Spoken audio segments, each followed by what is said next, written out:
Hindi ito pork belly pero ito yung kadalasang makikita mong ginagamit sa crispy kare-kare, sisig para sa overload at lechong kawali. Timplahan na nga natin ng aromatics yan, bawang sibuyas, luya, bay leaves, asin at saka paminta. Konting suka na din, pressure cook lang natin ng mga 25 minutes, hanguin din, lagay natin sa fridge kasi kinabukasan ko pa lulutuin. At ito na nga, hiniwa ko na siya, iniliitan ko lang kasi para di na rin maraming masyado mantika gagamitin. Prituhin lang natin magkabilaan, tapos hahanguin natin, i-rest natin ng 20 minutes, tapos i-double fry na natin. Then ayan na. Ganun lang kabilis, may lechong kawali ka na.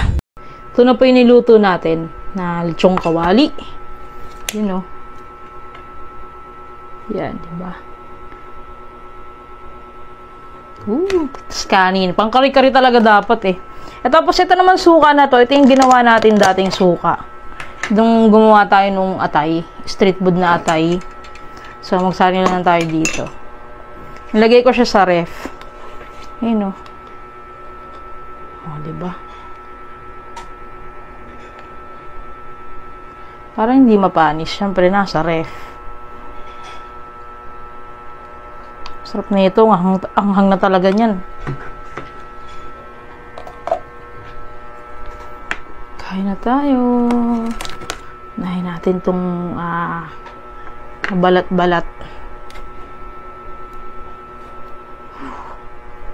Hindi ko makuha punong-puno ng mga sili tsaka sibuyas.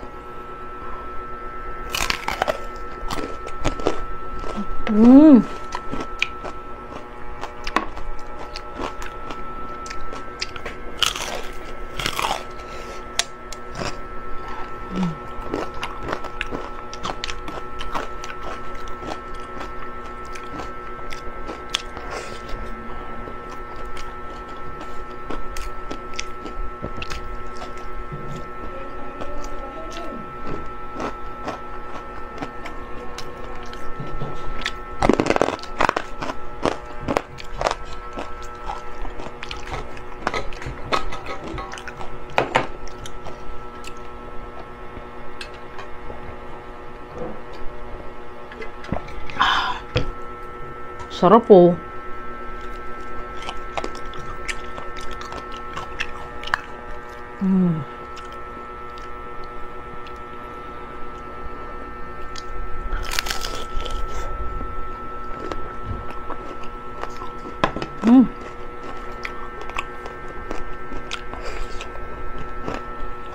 Nagkit yung kanin.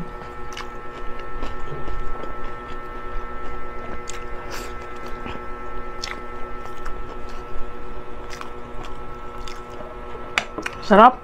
Lambot ng loob pero yung balat crispy.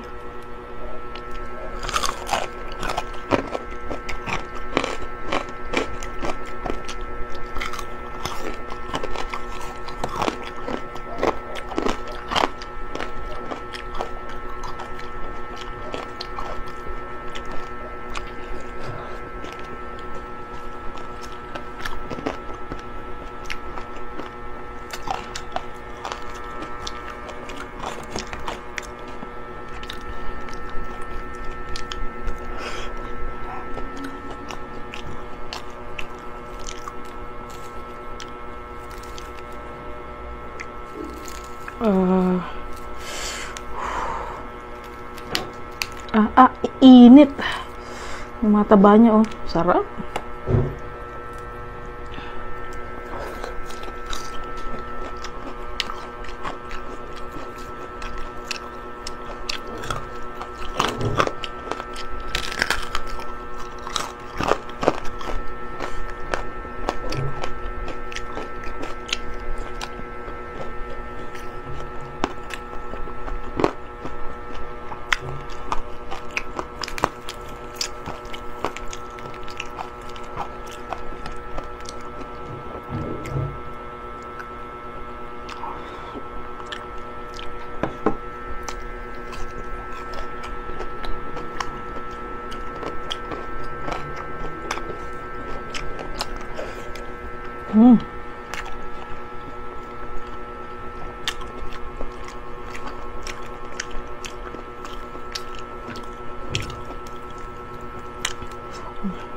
Init.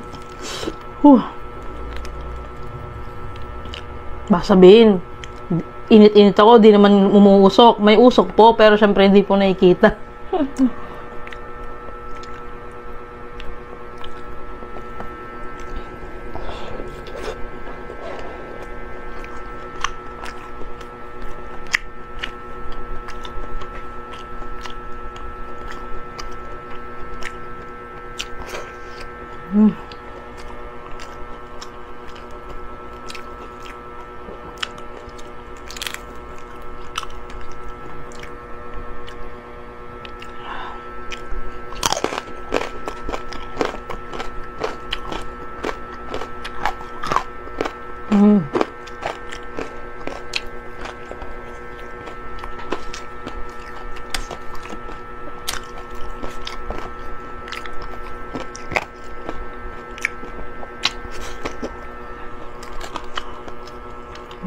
Yan gusto ko. Yan yung gusto ko. Namiss ko kumain ng mga ganyan. Taba-taba. Hindi na kasi ako nagaganto eh.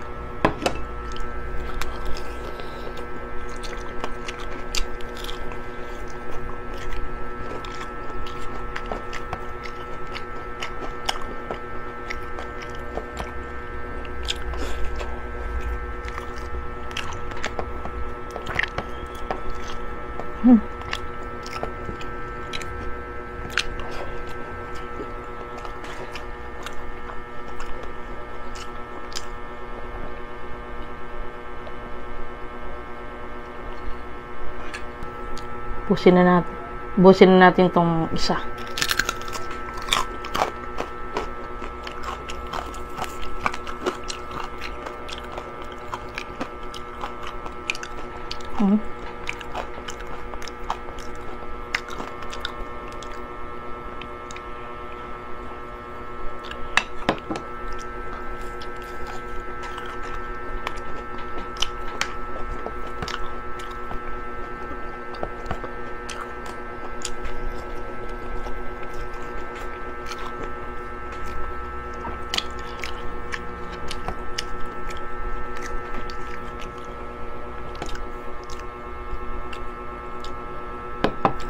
Sarap.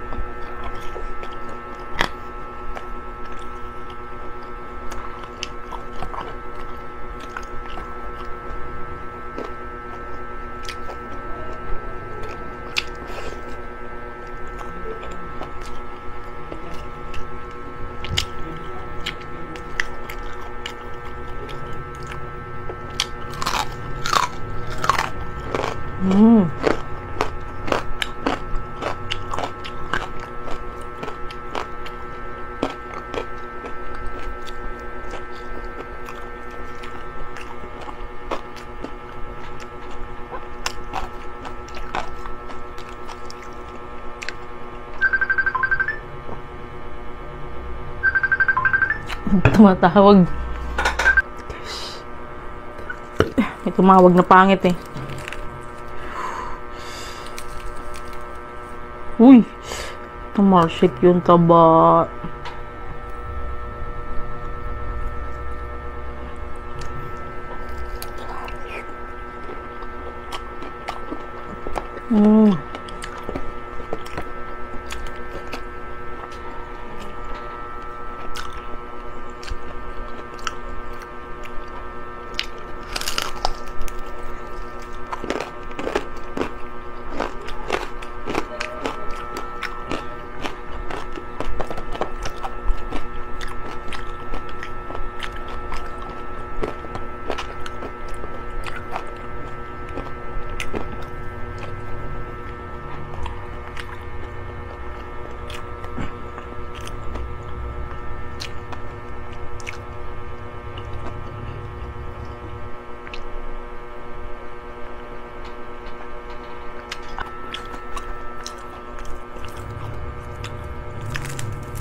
Pulin natin.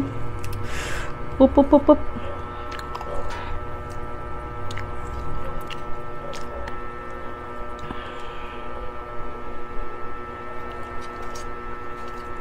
Matagal na naman ako hindi kakain ito niyan. Dapat talaga isa-isang hiwa lang eh. Para hindi sumakit yung sikmura.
Bakit? Bigla ka kasi tumawag, kumakain ako.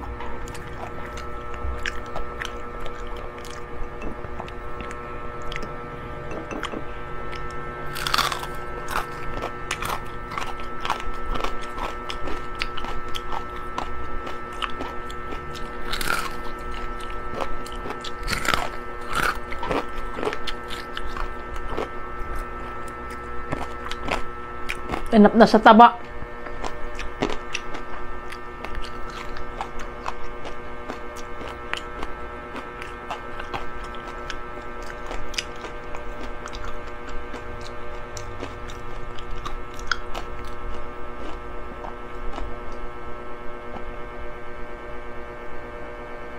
Yan. Craving satisfied naman kahit paano, 'di ba? Kahit na lechong kawali now, Kreml is later.